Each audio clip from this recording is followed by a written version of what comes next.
So today I actually want to talk about the importance of what to do with our prophecies. And, everyone here, I'm sure most of us have received a prophecy or given a prophecy. And that's something that we've been introduced to. So what I wanted to share today is like, what do we do with the prophecies that we have received? What do we do with them? Where do we go with them? Because sometimes we receive them, we write them down, and they're promises, but we don't do anything further. So I just wanted to share something from my own life. January of 2017, January 1st, specific because all these dates are so important to me, is when my spiritual father prayed for us. And he said specifically to us, what was conceived in 2016 will blossom in 2017. And that sounded I'm like, wow, that sounds very specific, like a pregnancy. 1 week later is when we found out I was pregnant with our firstborn. Exactly 1 week we found out. And 4 weeks from then, I had it's called a threatened abortion. So went through medical complications. But that word was so important because with that word, with that prophecy that I was given, a promise from God, we pushed through with prayer. And we were able to push through. And of course, our son is here. He's almost 5 now. So that was one experience. The second one was actually all 3 of our children was given to us. This is when they're going to happen. Second child, April 6th, 2019, was when our spiritual father prayed for me. And he said, I see God preparing your womb for your second child. A few months later, August is actually when we found out we were pregnant with our second child.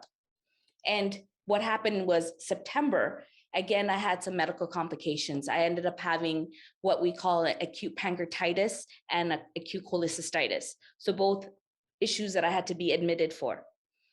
Why I'm sharing these two things with you both, with everyone here, with these 2 incidents, is because I received those prophecies. And for me, I was like, wow, that's amazing. Thank you, God. That was my response. Then I didn't do anything further with it. I didn't pray into it.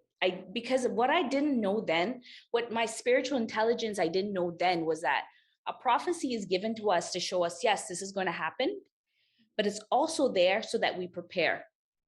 That we prepare both physically, yes, preparing your home, preparing everything around you, and spiritually. Because you have to understand when the prophecy is released, when a word is released from God, you're not the only ears that are hearing, right? The enemy is hearing that same word. And what are they going to do? They're going to fight that word. And so from those 2 experiences, I realized I've been just dealing with prophecies really wrong. For me, I was just like, oh, that's wonderful. Great.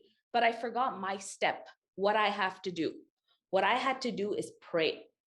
Because with prayer, God shows you the steps that you have to take to protect your prophecies. Because you have to realize what steps do you have to take to help them be fulfilled. Because God will tell you, I want you to start a business. I want you to do this. But with prayer, God will show you, what steps do I do for that business? What steps do I actively take? So when our 3rd baby came, our spiritual father, I was 6 months pregnant with my second child, and it was January 3rd, 2020. And he said that I see a book, it's being written, and I see a purple doll. And with that, he told us our 3rd child, we're going to have a 3rd child, and it's going to be a girl. But then I was more intelligent. I was like, thank you, God, for this promise. Thank you for this prophecy you've given us. But now I'm going to fight. I'm going to pray, and I'm going to do what I have to do. I'm not going to be ignorant anymore and just sit back and let things happen. Sometimes we feel like, oh, God's will happen, and we just sit back. But that's not how it is. We have to pray, we have to fight it through, and we have to do what we're called to do. So I actually want to just read from the birth of Samson. So it's in Judges chapter 13, and it's verses 3 and 4. So this is the angel appearing to Samson's mother.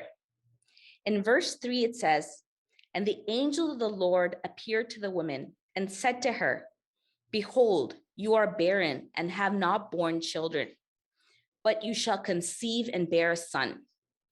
Verse 4 says, therefore be careful and drink no wine or strong drink, and eat nothing unclean.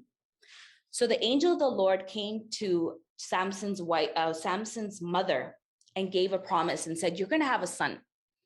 But the second part was the instructions on what to do. Said, don't do this, don't do that. And I actually relate all prophecies almost to like a pregnancy, because you're carrying something. You're carrying a promise in you, in your spirit. And until that delivers, until you deliver that promise, you have to take all the steps. Like, you know, when you, as a woman, when you find out you're pregnant, from one day to the next, things change like this. Like Monday, you can be eating sushi, and Tuesday, you find out you're pregnant and you're like, wait, everything has to change now. How I walk changes. What I eat changes, what I drink changes, because you realize there's a promise in you. So that's the same thing with all the prophecies and promises that you've been given. They're in your spirit, but until they deliver, we have to take those steps. We have to pray and protect those promises. We have to ask God, what are the steps I have to do to see this fulfilled? What are the active things that you want me to do? So those are the things that we have to pray for and take care of ourselves in our spirit until we deliver that promise.